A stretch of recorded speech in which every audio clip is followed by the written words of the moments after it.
Je suis quand même ravisé, mais c'est vrai que en voyant l'annonce qui est un peu passée inaperçue quand même, mais qui aurait dû faire plus de bruit dans la lettre A de ministère des Affaires étrangères qui va lancer un média en ligne sur le format de brut, donc des petites vidéos courtes, impactantes, bien montées, mais pas à destination de n'importe qui, à destination des Africains, pour justement contrer la perte d'influence de la France en Afrique et, soi-disant, établir un nouveau narratif. Alors, il y a plein de beaux mots macroniens. Dans la droite ligne de la Startup Nation, on va fabriquer de nouveaux imaginaires et surtout, l'idée derrière, c'est de, soi-disant, démonter les fake news et de contrer la propagande chinoise, russe ou turque qui existe aussi sur le continent africain. Et donc, tout ça fait suite à une idée de notre génial Emmanuel Macron, notre grand Mamamouchi. Je crois qu'on peut l'écouter. Pour le moment, mais vous allez sans doute, cela ne vous dit rien, pour le moment, mais vous allez sans doute bientôt être accro. Il s'agit d'un média 100% numérique conçu par et pour les jeunes Africains francophones. Zoa a été officiellement lancé ce mercredi depuis Dakar, la capitale sénégalaise. Ce nouveau média en ligne a l'ambition de raconter le quotidien des jeunes du continent. Et ce n'est pas que parce qu'il a été imaginé par RFI et France 24 que je vous le recommande. Voyez plutôt.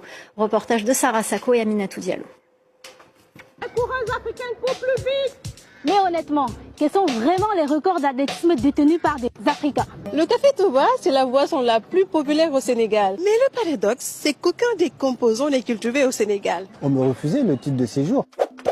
Des vidéos courtes et percutantes, un ton décontracté mais exigeant, c'est la marque de fabrique de Zoa, le nouveau média numérique entièrement dédié au continent africain. On veut faire du reportage, on veut faire des vidéos d'explication, des explainers sur des sujets aussi qui intéressent et qui sont propres aux jeunes Africains. On veut faire une information qui est moins descendante, qui est plus participative, plus collaborative aussi, et c'est l'un des objectifs principaux de Zoa aujourd'hui.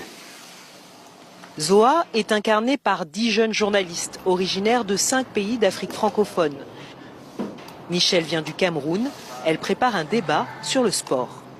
La thématique aujourd'hui, ça porte sur le cyclisme là, parce que le championnat du monde de cyclisme est terminé désormais au Rwanda et justement la question qu'on leur a posée, c'est que vaut le cyclisme africain sur la scène mondiale. Amina et Joseph, eux, peaufinent leur prochaine publication, un carrousel, l'un des formats privilégiés par Zoa. On vient de terminer les publications sur nos différentes plateformes, TikTok, Facebook, Instagram. On écrit les descriptions, on choisit de belles photos, on met le titre. Pour être au plus proche du terrain, des populations,